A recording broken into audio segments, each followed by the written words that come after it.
Police constable Everest জয়ী লক্ষ্মীকান্ত মণ্ডল কলকাতায় ফিরতেই তাকে স্বাগত জানিয়েছেন সিপি মনোজ ভার্মা।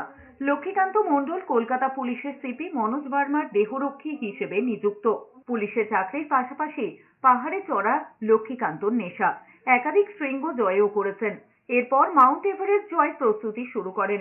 এপ্রিলের দ্বিতীয় সপ্তাহে মাউন্ট এভারেস্ট অভিযানের জন্য রওনা হয়েছিলেন কলকাতা পুলিশের এই কনস্টেবল। নেপালের পথ দিয়ে অভিযান শুরু করেন। সোমবার সকালে মাউন্ট এভারেস্ট জয় করেন লক্ষ্মীকান্ত।